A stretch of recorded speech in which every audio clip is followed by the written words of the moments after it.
Maharishi Mahesh Yogi est devenu le gourou de certains des plus grands noms de la Terre.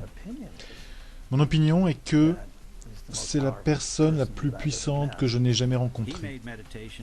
Il a rendu le mot méditation familier et continue d'espérer de sauver le monde.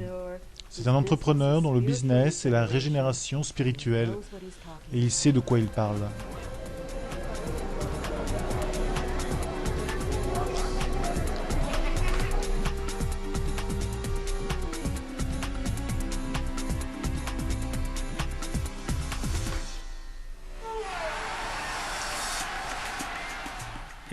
En février 1968, le plus célèbre groupe pop de la Terre a pris l'avion pour l'Inde. Les Beatles sont partis rendre visite à l'homme qui devint leur gourou, et ils n'étaient pas les seuls. Atterrir en Inde alors que le soleil se levait, et je n'avais jamais été en Inde auparavant, et le soleil se lève et je sors de l'avion et je pense « Waouh, cet endroit est vraiment spécial ». Je veux dire, je n'ai jamais vu un endroit avec cette sorte de vibration. Une bonne vibration d'ailleurs. L'homme que tout le monde voulait voir était Maharishi Mahesh Yogi, un guide spirituel de 51 ans qui enseignait au monde comment méditer depuis plus de 10 ans. Loin du rythme et du bruit de la vie citadine, dans les environs tranquilles et calmes de Rishikesh, au nord de l'Inde, voici les nouvelles de la retraite de méditation de Maharishi Mahesh Yogi, l'homme dont la méditation transcendantale amène la paix de l'esprit aux gens. Ils sont arrivés, des scientifiques, des stars, de la musique pop. Ils sont venus car il était spontané, il était créatif, il était joyeux et en même temps détaché. C'était très intéressant d'être à ses côtés.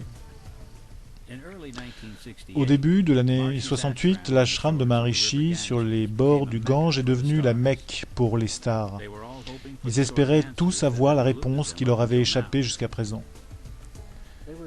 Ils étaient des étudiants sérieux de la méditation transcendantale et des étudiants sérieux de Maharishi, et ils étaient là pour s'occuper de leur propre évolution. Les stars étaient sortis des lignes qui les définissaient et étaient entrés dans une façon de vivre très différente, une routine quotidienne énoncée par Maharishi lui-même. Une méditation le matin et ensuite ils me rencontrent pour discuter et comprendre l'expérience de la méditation et ensuite le repas et ensuite encore une réunion dans l'après-midi et puis une réunion dans la soirée après leur méditation du soir. Pour les Beatles, Mike Love et Donovan, rester auprès de Maharishi était une opportunité rare de vivre la vie normale qu'ils n'avaient plus depuis longtemps.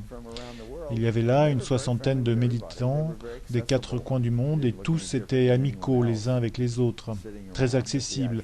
Ils n'avaient pas l'air différents de n'importe qui, assis là, à l'ashram. Mais ils l'étaient. Il y avait là certains des plus grands talents du monde de la musique. Et alors que le cours s'intensifiait, la créativité fusait chez les méditants.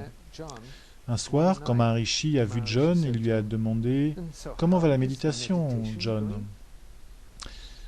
Et John répondit « Bien, Maharishi, quand je suis profondément dans la méditation, je commence à écrire des chansons. Que devrais-je faire ?» Et Maharishi a dit « John, quand tu es profondément dans la méditation et que tu ressens la chanson, sors de la méditation, écris la chanson. Après avoir écrit la chanson, reviens à la méditation. » Et John dit « Vous voulez dire aussi simplement que ça ?» Et Maharishi dit « Oui, c'est aussi simple que ça. » Les Beatles ont écrit plus de 30 chansons à Rishikesh. L'album blanc est un témoignage de ce sursaut exceptionnel de créativité. L'ashram de Maharishi a prouvé qu'il était un endroit harmonieux et très productif. Je me souviens de Paul venant à la table du petit déjeuner un matin. « Écoute ça, Mike. » Il avait écrit « Back in the USSR » avec un style genre parodie des Beach Boys. Et je lui ai dit « Paul, ce que tu dois faire, c'est de parler des Ukrainiennes et des filles de Moscou et de Géorgie. » Et c'est ce qu'il a fait. On était là, juste tous les deux. On avait des belles discussions et ce sont des super souvenirs.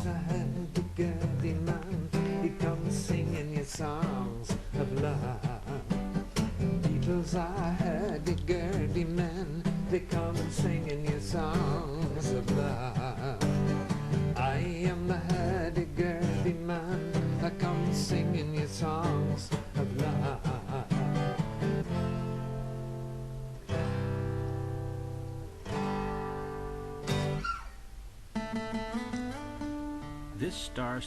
Ces stars qui ont profité de cet élan de créativité ont produit certains des plus grands classiques de notre temps.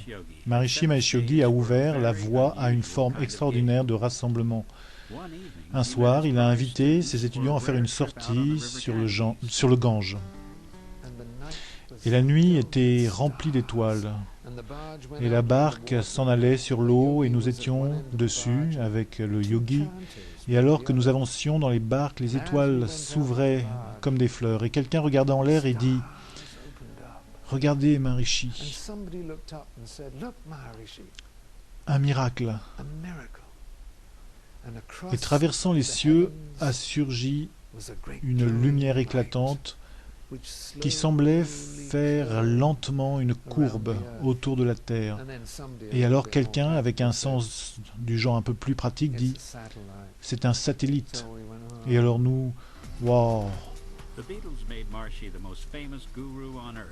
Les Beatles ont fait de Maharishi le gourou le plus célèbre sur Terre et ont grandement participé à faire connaître la méditation transcendantale. Mais la quête de Maharishi Mahesh Yogi pour régénérer spirituellement le monde venait seulement de commencer. La seconde phase de sa mission pour sauver l'humanité allait être même plus ambitieuse que la première, définie par des techniques avancées de méditation telles que le vol yogique et même une percée en politique basée sur la loi naturelle. Le projet de Maharishi pour amener la paix sur Terre ne montre aucun signe de ralentissement.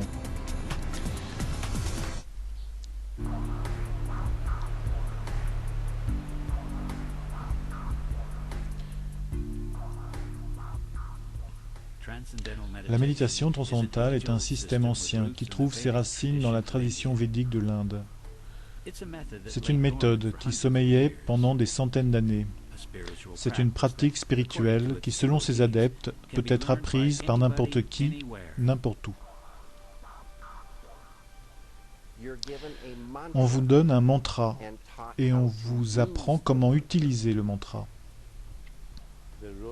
Le rôle du mantra est d'interférer avec le processus de pensée, de telle façon que le processus mental devienne abstrait. Vous le répétez en vous-même, juste, encore et encore, et alors que vous le faites, il vous emmène à l'intérieur, et vous descendez, descendez, descendez. C'est un véhicule, c'est comme prendre un taxi pour aller quelque part. Quand vous y arrivez, vous n'avez plus besoin du taxi. Transcendantal réellement signifie juste aller au-delà de la pensée de surface vers des niveaux plus profonds de la pensée et plus profond, et ensuite au-delà de la pensée dans le champ de l'être. Et quand vous ressortez de la méditation, vous vous sentez rafraîchi, comme vraiment rafraîchi. Vous vous sentez revitalisé, énergétisé. La méditation transcendantale est une technique qui réveille l'intelligence dans le cerveau, qui réveille l'intelligence dans le corps, de telle façon que nous soyons aussi en bonne santé, créatifs et accomplis que nous puissions l'être.